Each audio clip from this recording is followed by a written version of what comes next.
another group enters the arena. Are they? Hey, what's up, everybody? This is Damron with Trash Ass Gamers, bringing you another Elder Scrolls Online guide. This is for Dragonstar Arena, of course, on veteran difficulty. Dragonstar Arena is found on the western portion of Craglorn, and if you haven't seen any of these videos before, we will fast forward through many of the earlier portions of each stage, but this will be a complete playthrough, so we'll show you the entire playthrough, fast forwarding through the ads. We'll focus mainly on boss mechanics and the mechanics of any of the area hazards that you need to know to help you guys beat Dragonstar Arena on veteran difficulty. We'll also talk a little bit about the lore, and we'll talk about that as we're kind of blasting through the first set of ads in the first stage, which the first stage is Dragonstar Arena, and that's a pretty easy arena. There's not much to talk about. So let's talk a little bit about the lore of Dragonstar Arena, which is similar to Maelstrom Arena in that it's a Daedric pocket realm, and Daedric pocket realms serve a myriad of purposes. They can either be a prison, a challenge ground similar to this. It could be even a hiding place or a private living area. And you think of pocket realms, the most common thing you think about is Clockwork City, but Clockwork City is much different because it became more than a pocket realm. It began to forge its own creations, had moods, and couldn't really be controlled by the Tribune, whereas Daedric pocket realms are always controlled by their creator. And this particular arena was obviously forged by the Battlemaster Hyacinth, who's the current reigning champion of the arena, which was constructed in honor of Bethia. And Bethia is the prince of deceit, conspiracy, and plots, and her statue actually shatters over each arena. And when we kill everyone and make our way through the arena, Bethia gets a show, and we provide her, and she crowns us her new champion, and we are named Bethia's Scythe. So pretty cool little lore about the Daedric pocket realms in Elder Scrolls Online. So there's not really too much about the first arena. This is a pretty easy arena. You have your spike traps kind of set around the arena, and as long as you're not really standing on those, you don't really have anything to worry about. In fact, we tend to just stand in the same place and let our tank kind of chain everything in, and we're not really moving around. And then we're going to get to the boss phase. And the boss phase of this arena is probably, obviously, generally the first arena is the easiest one of all the arenas, but this one is very easy. Champion Marsh, and it's not really difficult. The only thing you need to know is that he can heal himself, and he'll generate this large AoE around him, and if you don't pull him out, he will basically heal to full health. And we're going to show you that just the first time so you can see what happens. So you saw that right there. He basically healed to full health, and that's because whenever he creates that AoE around him, the tank needs to move away, and then he will not be able to heal himself, and you'll see that next time. And there's also another enemy that will spawn in one of the ads, which are the gladiators. The gladiators can also drop healing circles, and you're going to see those as kind of these light yellow AoEs surrounding Markald or the gladiator. And basically when he does that, just pull him away from that circle so he doesn't heal. And as long as you do that, you'll be fine. He also does a conical attack that's pretty heavy hitting, so you saw us pull him away there. He does a pretty heavy conical attack that can do a lot of damage, but overall this is very easy. Honestly, as long as you're pulling him away from his healing circle, you're not going to have much difficulty with this fight. So let's go ahead and finish this boss up, and while we're doing that, we'll talk about a few things to help you out within the arena and just a few other tidbits about it. So first thing, make sure you go ahead and pull your field of vision back as far as possible. We want to maximize the amount of the arena that we're seeing in our field of vision.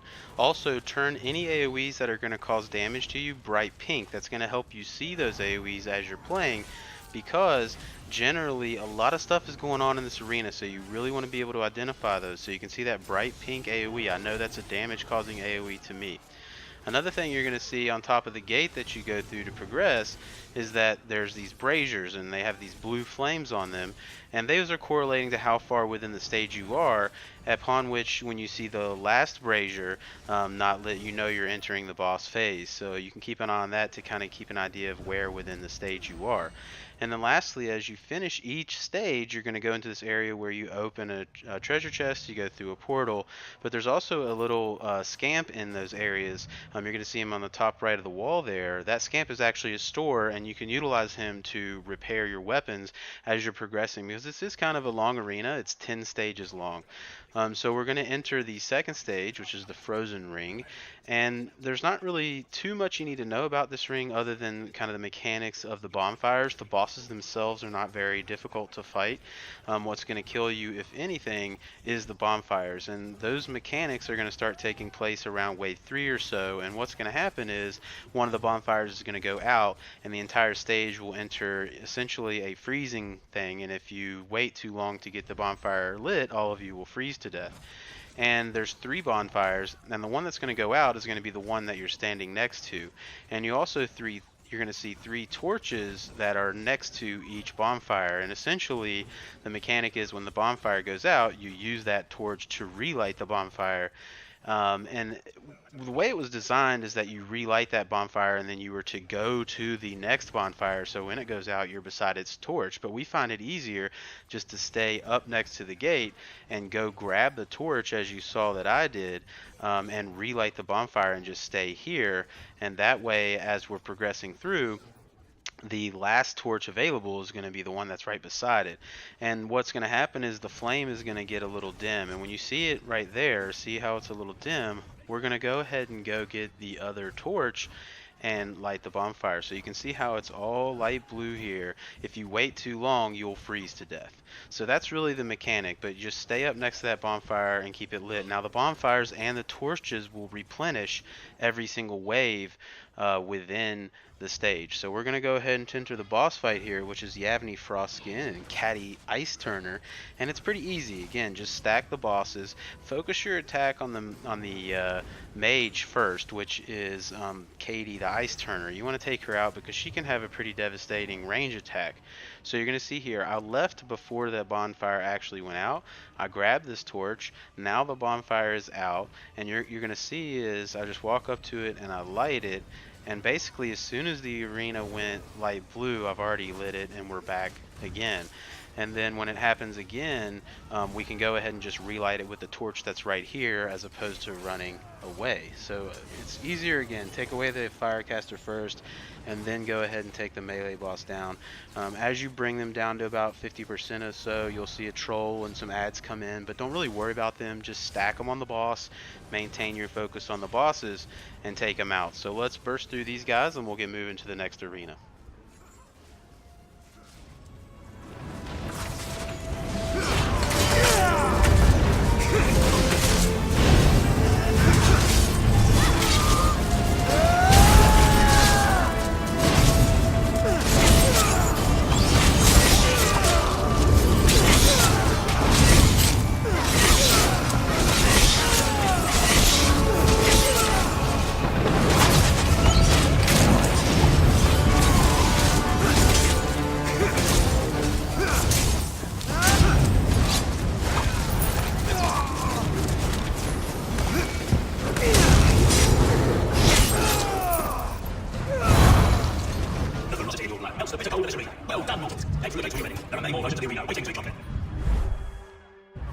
Alright, so the next arena is the Marsh. This is the 3rd stage of Dragonstar Arena, and this one is, can be a little bit tough because basically the arena is going to be randomly kind of attacked, you could say, by these large AoEs that cause pretty devastating poison damage, and you really need to know where they're going to be so you can kind of avoid that damage. But the spot that we're at right now is a pretty safe spot because it turns out none of those AoEs will actually overlap this particular area. So we like to just stay here and stack all the enemies as they spawn in this area. And it can be a little tricky sometimes because also another hazard in this arena is stranglers, and stranglers will spawn, and they're not necessarily associated with progressing the waves, but what they can do is they can, drag you from wherever you are to where they are, and that can make it a little tricky sometimes, especially if they pull you right into a poison. So when stranglers are up, you definitely want to try to take them down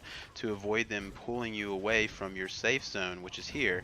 And you'll actually see that happen, especially during the boss fight. We get tripped up and we, a few of us die. We do recover, but those stranglers can be very annoying. So you see the strangler had just pulled me away and it did it again. So really I probably should have just turned around and killed that strangler to avoid avoid that from happening. But you know, trash ass gamers got to keep it trashy sometimes, so I wasn't doing that. But definitely focus on just eliminating those stranglers so that that's not causing a nuance to you. So let's go ahead and progress a little bit, and we'll talk when we get to the boss fight.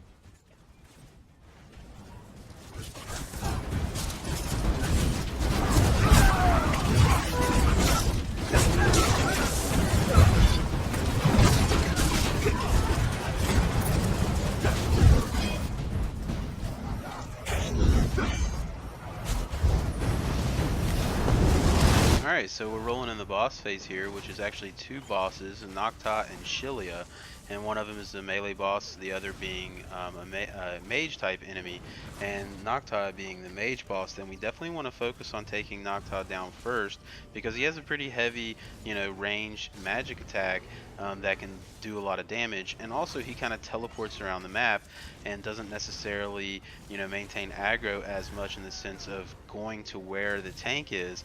And as you can see, you're going to see us get into a little trouble. That can cause problems with the poison AoEs that are dropping on the map. And he also teleports, like I said, so he can teleport to another area. Again, when you get strangled in this phase, go ahead and take that strangler out so that you don't continuously get pulled by those stranglers and take you into poison AoEs or away from the bosses. So you're going to see that cause a problem, but again, that bright pink AoE is going to help you out. So you're seeing those large AoEs, those large poison AoEs that we're trying to stay out of. But see, really, we're out of our area now. We're out of the safe zone that I was telling you about earlier, and that kind of causes us a little bit of problems here. So I went down, the tank's gone down, so this is kind of a sticky situation for us. We do recover, but that's because we kind of left our safe zone. So you really don't want to do that. You know, we certainly got to keep it trashy for you and let it happen to us, but you definitely don't want to do that. Try to maintain staying in that safe zone as best as possible, and you're going to be able to do that if, one, you focus on taking that mage down first, and also take down the stranglers so they're not pulling you out of that area. So keep that in mind. And then it also, when they hit about 75% and, you know, around 45-40, you're going to have some ads spawning as well, including in Nereid. So don't, again, maintain focus on the ads as much as stacking them on the bosses so that they're just taking some AoE damage as you're taking down the bosses. Now the Nereid, you may want to focus a little bit on her because she can certainly do a lot of damage to you. But the other ones, you know, just go ahead and stack them on the bosses. So get the mage down, get in that sweet spot, that safe zone over here where we're at. Took us a little while to kind of get everything back together, and then take down the melee, and then let's get moving on to the next arena.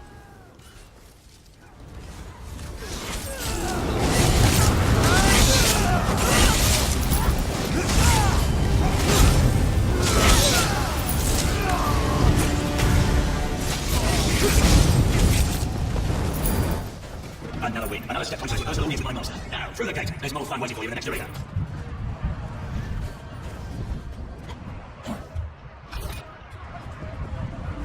Alright, so we're moving on to the fourth stage of Dragonstar Arena, the Slave Pit, and this one's not too bad. The boss can be a little difficult, but we'll talk about that when we get there.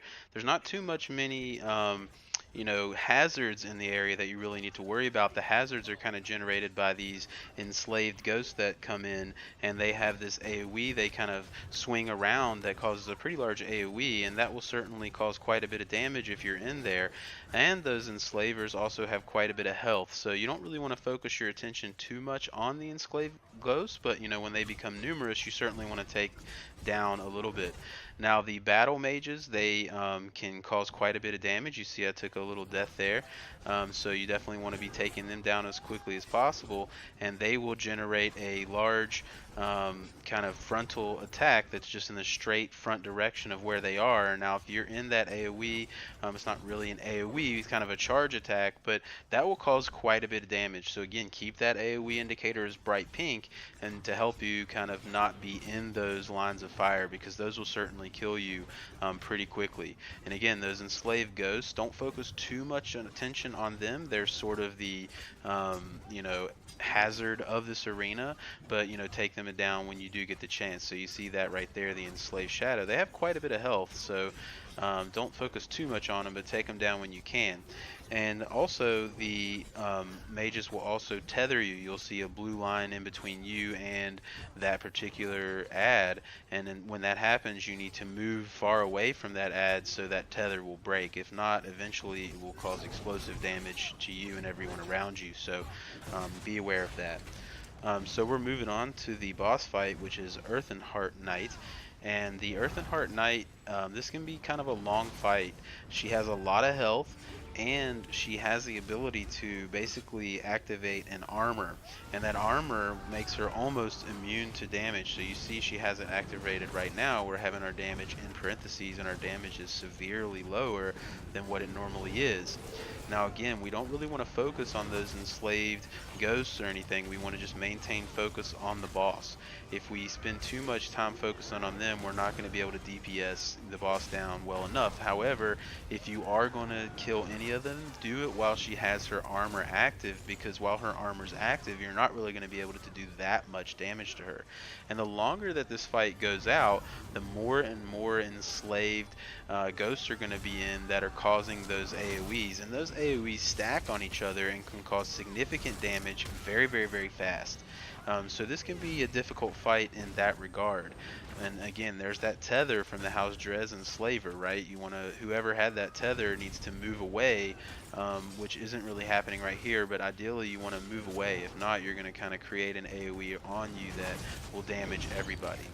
So again, the whole thing about this fight really is trying to stay out of the AoEs of the Enslaved Shadows and maintaining DPS on the boss. And again, this can be kind of long because of that magma, shield that she puts on herself. But again, just keep the focus on her. Eventually you'll bring her down and you'll be able to progress on to the next arena. So let's finish her up and we'll meet you guys at stage 5.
They say about House Drez.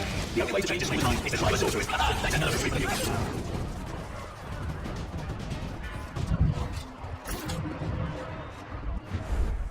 Alright, so next up is stage 5, the Celestial Ring. This is a pretty cool little arena. You're going to be facing up against the Ankh-Ra enemies throughout this area, and there's a specific one that you need to worry about, which is the Ankh-Ra Shadowcasters. And when the Shadowcasters spawn in, you'll have a very short amount of time before they basically place an AoE around all players' feet, which is the Celestial Blast. And if you're not on one of the constellations that are lit up, that blast will instantly kill you. And then the gargoyles also can do quite a bit of damage as well, so the tank definitely wants to hold on to those. So here's one of the Shadowcasters here, and basically you see this AoE on my feet. Now I let my buddy have that one and ran away, but you can see I was killed basically instantly because I was not on a constellation. But because my buddy had faster revives, I said, here, you take it and just pick me back up. Now there's 4 constellations that'll light up, and ideally you each need to get to your own constellation so the Celestial Blast doesn't kill you. And that's the mechanic of the dungeon, and that's going to happen during the boss fight twice. So here, another Shadowcaster. Now you can kill them faster than they can essentially start the Celestial Blast, but as soon as the AoE's on your feet, then it's gonna happen. So you gotta, if you memorize exactly where they're spawning, you can actually get over there and drop your AoE's and essentially kill them faster than they can get it off, especially if you're running with 3 DPS. But running with our healer, which is more fun, it's better, just take them down and then run to the constellation. It's not hard to do. You run to the constellation, and then the basically the Celestial Blast is negated, and you don't have to worry about it. So you're seeing us here, we run to a lit up constellation each, and then we're free of that damage. So let's move on to the boss fight.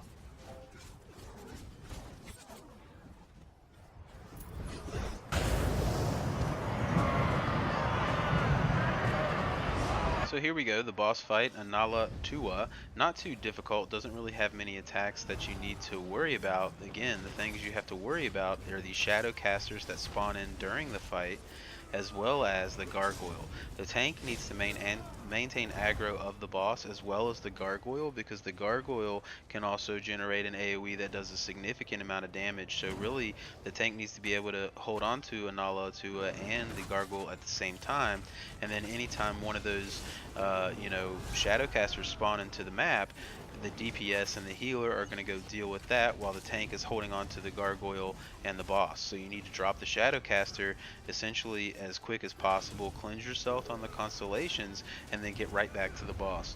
The boss doesn't have too many things you need to worry about. He will drop, an AoE that certainly does a lot of damage, but the tank will be able to withstand it. So you're seeing that right there, that AoE around him. But everybody else, just kind of stay out of that, maintain your DPS, take down the Shadowcasters, get cleansed on the constellations that are lit up, and then right back to the boss. So not too difficult if you understand what's going on. So let's blast through this, and we'll meet you in stage 6.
Wasn't what I expected. Perhaps I've underestimated you after all. I look forward to seeing what you do next.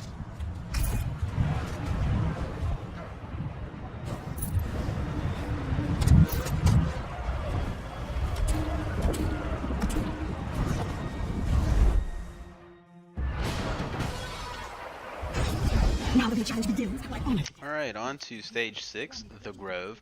This is also pretty cool. It has a little cool mechanic in that you're essentially going to be fighting werewolves, spriggans, and lurchers, and essentially every time you kill one of those, they're going to leave a little AoE behind that has this green aura coming up from it, and that green aura actually exchanges your health for your resource. So I'll show you that a little bit later, but what's important to know about that is that exchange happens at a higher rate every second that you're in it, to the point if you're in it too long, the tick health, the loss of health is so high that you'll basically die.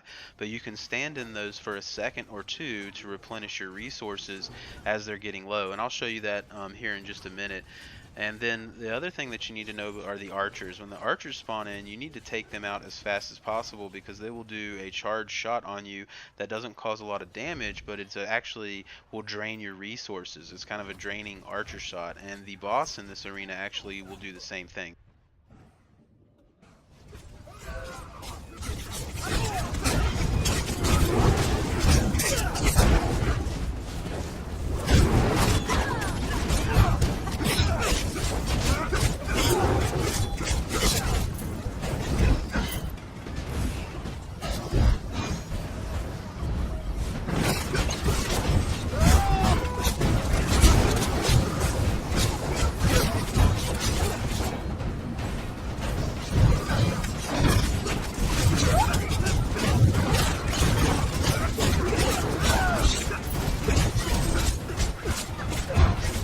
Seeing it here, there's that AoE. You can see me going in and out and getting my resources back, and you just want to keep in mind that that's cumulative. Even if you stand it for a second and then come back out and then go back into it, it's a cumulative tick. It already knows how long you've been in that AoE, and you're going to take a larger portion of damage, and you'll gain a larger more amount of your resources back.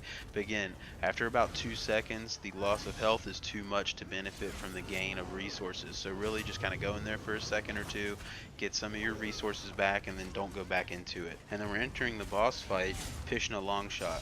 And she doesn't really have too many attacks that you need to worry about. She does do a conical, there was an arrow spray attack in front of her that probably won't kill you, but it'll do a decent amount of damage to you.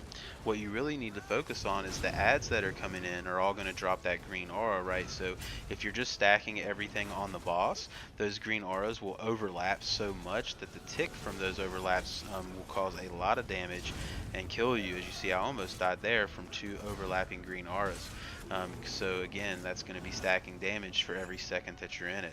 And then she also does a similar charge attack that will drain your resources, similar to the adds in this arena. So as long as you maintain your DPS on her, take her down, this really isn't that difficult of a fight, as long as you're making sure not to stack all the AoEs from the adds on top of you and you're not just standing in that.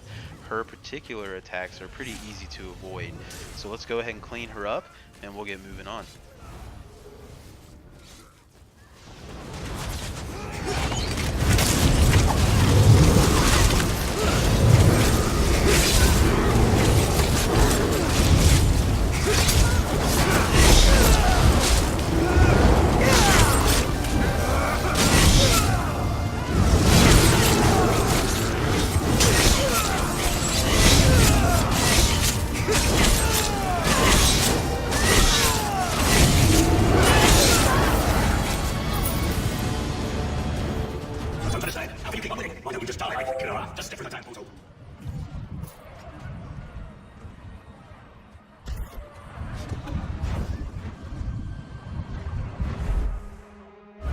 Alright, so we're moving on to stage 7, the Circle of Rituals, which focuses on the Daedric type of enemies within this arena.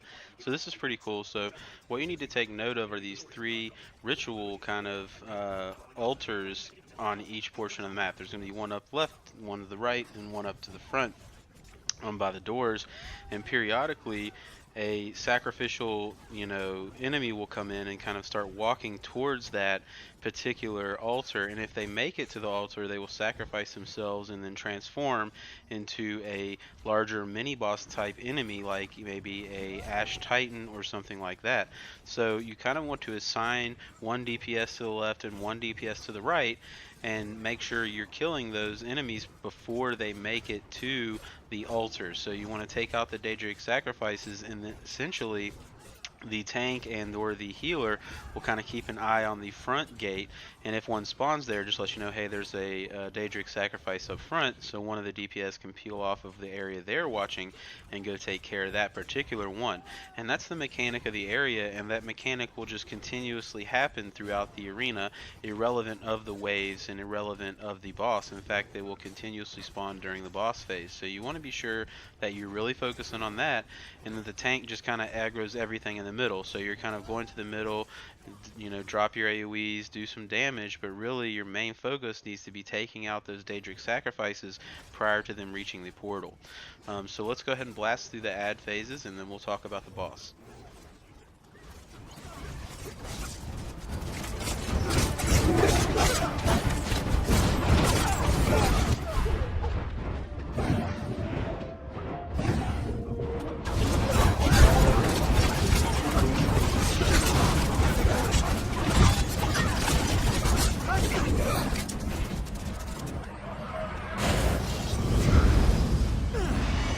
Alright, so here we go. We're entering the boss fight, which is two boss, the Shadow Knight and a Dark Mage. Again, you're definitely going to be on your sides and make sure you're focused on bringing down those Daedric sacrifices, because if you're allowing them to enter the fight, that's going to cause problems. So the Dark Mage is the boss that you want to take down first. Obviously she has the ranged attacks, a little bit harder to aggro, and the melee boss can actually create these Nova. You actually saw the melee boss almost drop a Nova near the Dark Mage. And the Dark Mage can also heal, so if you see her starting to heal, you want to interrupt that. Anybody can kind of bash her to interrupt that healing phase that she's going into. But certainly take down the mage first. Again, you're seeing the charge right there, that's a heal. So the interrupt happens. She can actually heal herself to full health if you don't interrupt that healing that's happening. So go ahead and interrupt that. Let's take her down first. The mage can also put some mines on the ground that you can run into that can certainly do a lot of damage. Unlikely to kill you, but they can certainly do a lot of damage.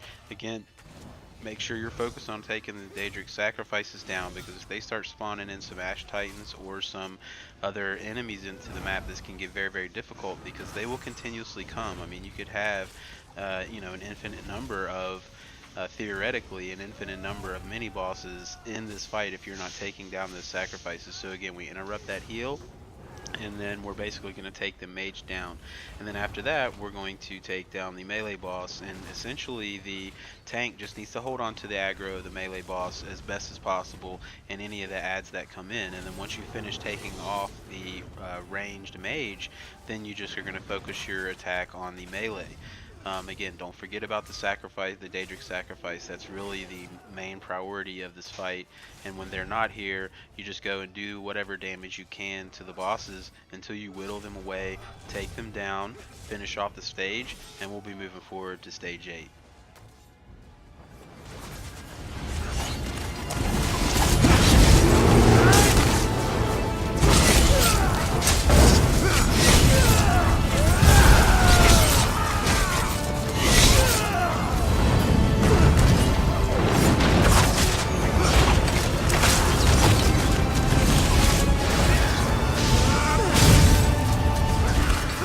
Mention, you can see here the Shadow Knight drops the negate.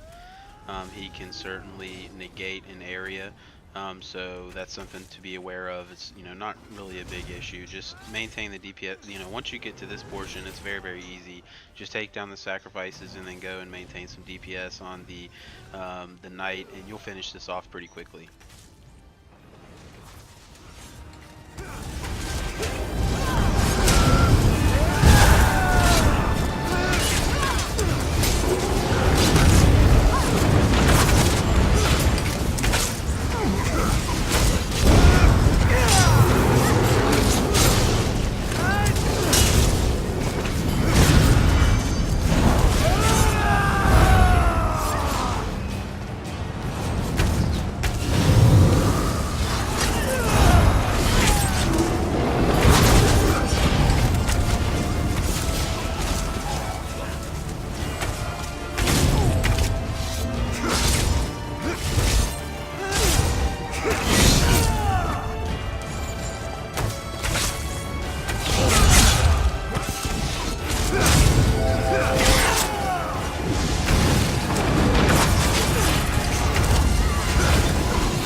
of oblivion, what does it take to kill you?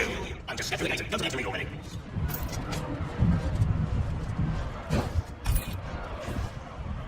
Alright, so moving on to stage 8. Stage 8 is the Steamworks, which is going to focus on Dwemer type style of enemies, and really is a copy and paste of the Vollenfell final boss dungeon that you fight, because you're going to have a couple different types of Centurions, and that's really the only thing you really need to know, because the ads aren't going to cause too much of a problem throughout this. Just stay out of the AoEs they generate. Those mages, obviously, they can create a negate field and a circular, ice AoE, but again, just stay out of those. That's not really going to cause you too much problem. What's going to cause you a problem is the Centurions that spawn in. There's going to be a Fire Centurion, an Ice Centurion, and then a Green Centurion that kind of spins around and does damage in an AoE fashion if you're standing in it. And the Ice Centurion will target a player and put ice around their feet, in which you'll have a bluish AoE around your feet, and then the Fire Centurion will target a separate player and create a kind of reddish AoE around their feet, and both of those will cause damage to that particular player. However, if those two players stack onto each other, as in they stand beside each other, which you should be doing anyway, right? You should all be relatively close, so this really should kind of take care of itself, but the fire damage and the ice damage will negate each other. So you see the blue AoE around his feet and the fire AoE is now around my feet. We're just standing beside each other, and essentially the fire negates the ice and the ice negates the fire. So that's kind of the way you avoid that, and that's really the only mechanic about this area that you really need to know about. And then the green Centurion will essentially just spin around with his blades and create an AoE around him, and you need to kite that and or tank it, because that certainly can cause quite a bit of damage. So let's blast through the first few waves of these Dwemer ads, and we'll talk about the boss when we get there.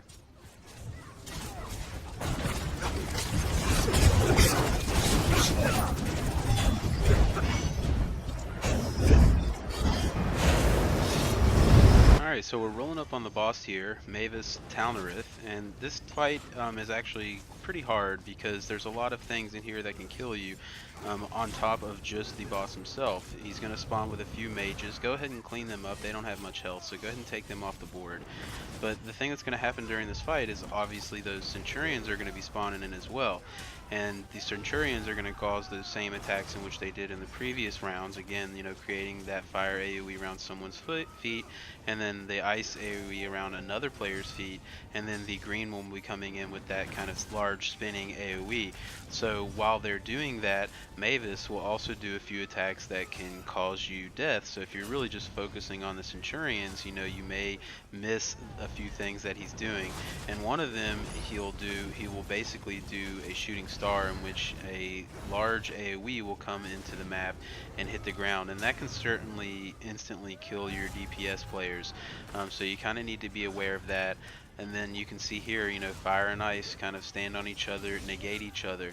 And what you really ideally want to do is just kind of stack the Centurions on top of the boss so that you're doing damage to all three of them at the same time, or all four of them later when the green Centurion joins the party. As long as you're kind of stacking all of them together and kind of being aware of his large AoE attack that Mavis does, this shouldn't be too difficult. It can be pretty hard if you kind of lose a player and you start getting in that phase where you need to revive somebody and you're not really focused on the attacks that can come in. So just be aware of his shooting star attack, be aware of the Centurions as they come in, and just try to kind of keep them all together. And I like to have everybody save their ultimates for this portion of the phase when all three Centurions come in. So you see I've dropped my AoE, or my ultimate I mean, and we're all kind of dropping ultimates, because really you want to try to kill that green Centurion that does the spinning attack first. You want to kind of kill both of them. If everybody drops their ultimates, you can actually clean up the Centurions in this portion of the fight pretty quickly. So keep that in mind. So let's finish this fight off, and we'll be moving on to the stage 9, which is the final stage before the final boss of stage 10.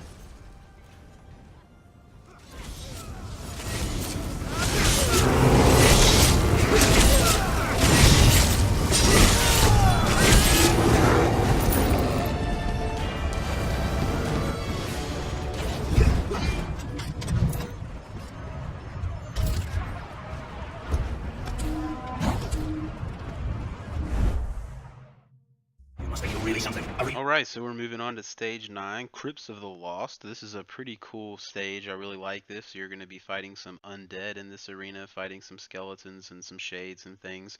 But this is a pretty cool little dungeon, because as the fight progresses, you're going to see these, purple AoEs with skeleton hands kind of coming out of the ground.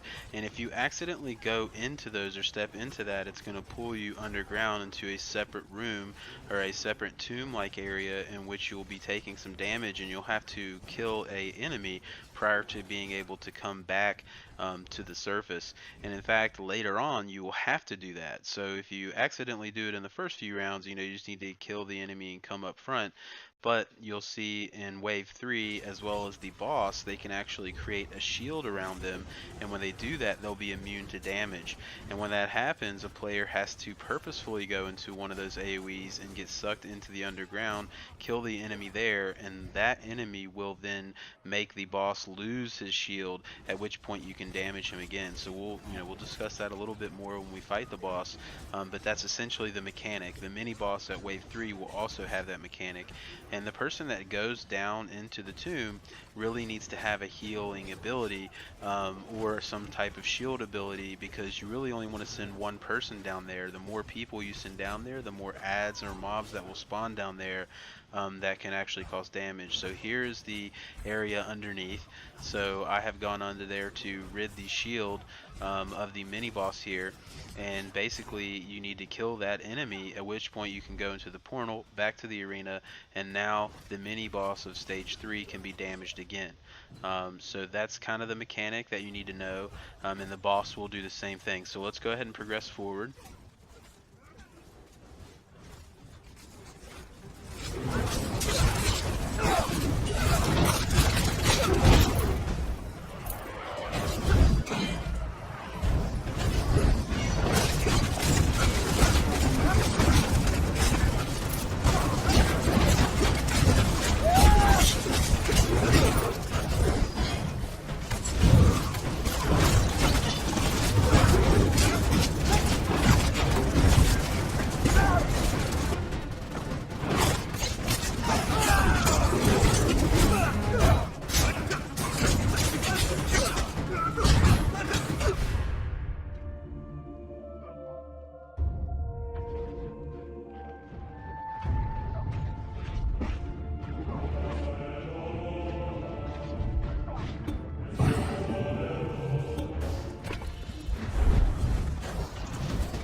So here we go, we're entering the boss fight, Vampire Lord Tisa, who's going to spawn with a few ads with her as well. Go ahead and clean up those ads as usual, just get them out of your way, they don't have too much health.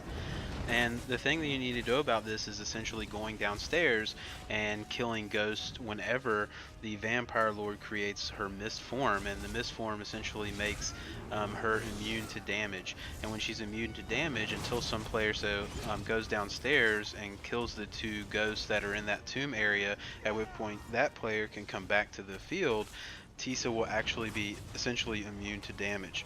And while she's in that phase, you're not going to be able to do any damage to her. And your higher DPS, you may actually only have to do that phase once, but the longer the fight takes, she could actually enter that mist form more than once. Of course, a few adds are going to come into the fight as well. As long as the tank just stacks those onto her, it shouldn't cause you too much problems. She does have a few attacks. Her heavy attack certainly causes a lot of damage, so the tank definitely wants to hold on to that. She'll generate a small AoE as well. You can see that there. That AoE can certainly cause a lot of damage if you're just standing in there, but as long as you're kind of staying out of it, it shouldn't cause you too big of a problem.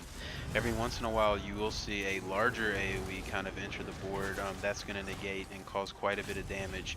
But again, as soon as she goes into that mist form, have a player go into the tomb, kill the 2 ghosts that are down there, at which point you'll be able to damage her again. Overall, this is not too difficult of a fight.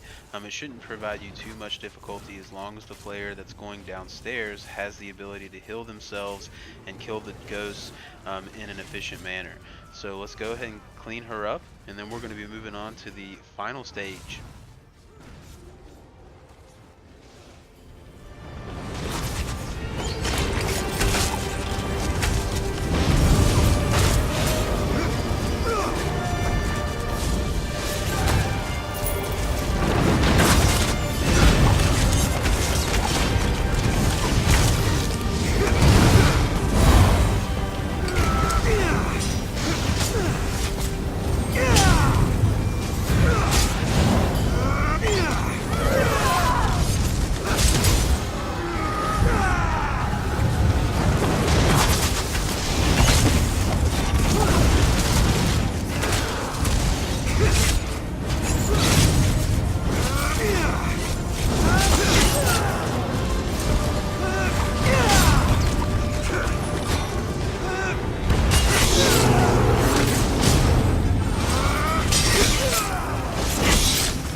Alright, so here we go, the final stage of Dragonstar Arena, the Champions Arena, and this doesn't have any stages to it, it's just one boss fight, which you're going to be fighting Hyeth the Battle Master, and this of course takes place in Bathia's realm, at which point you're going to try to win Bathia's, champion title, and this fight isn't really too bad as long as you know how to do it, and basically what's going to happen is the tank is going to pull the Battle Master down, and you're going to kind of hold it into the middle area of the map.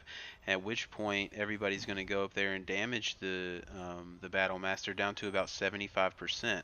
And that's where things can get a little tricky, because if you just try to keep everybody together, it's going to cause a problem. So back where I am at is the gate, and up where the tank and the healer are kind of the areas where you want to keep people. Okay, so the tank is going to hold on to Hyeth the Battle Master in the beginning until we hit 75%.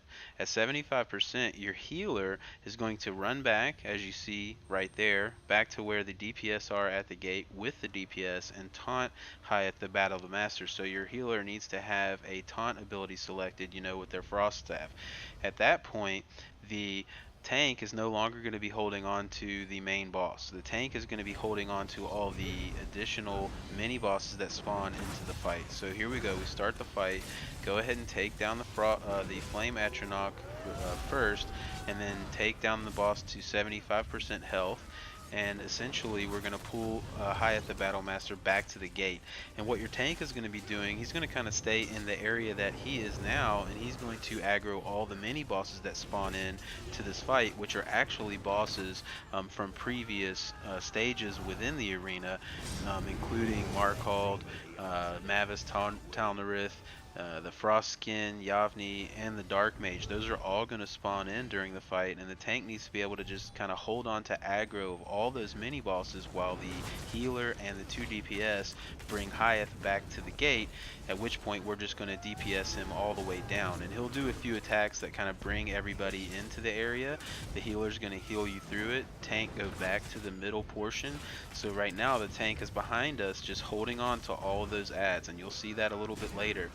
But as you take down Hyeth, he will do kind of an attack on everyone that causes quite a bit of damage. But your healer's going to heal you through that. So you're seeing it here. He's going to suck everybody in, then boom, does a large attack. Healer heal everybody through that. Tank turns around, goes right back to where he was, pulls all the mini bosses, so you can see those extra bosses up there. He's just going to go back up there and hold on to them while we keep Hyeth here at the gate. So that's the strategy, and if you do that, again, keeping those mini bosses away and hold on to Hyeth at the gate, you shouldn't have too much problem with this particular fight. Just keep DPSing him down and finish this fight off.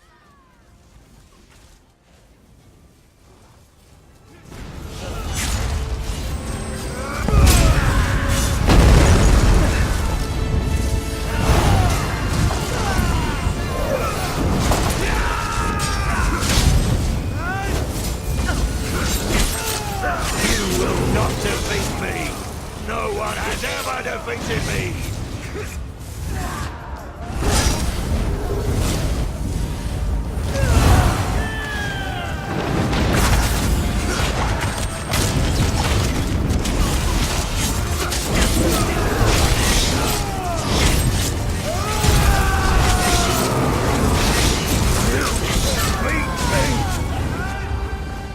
So pretty cool fight. There it is. That's the strategy for the Battle Mage. It's not too difficult. I hope you found it helpful. We do have, guides set up for every veteran dungeon in the game as well, so feel free to check those out. We're working on finishing off the arenas, and we'll get to the trials. I hope you guys found it helpful. If you did, feel free to like and subscribe, and we'll see you next time.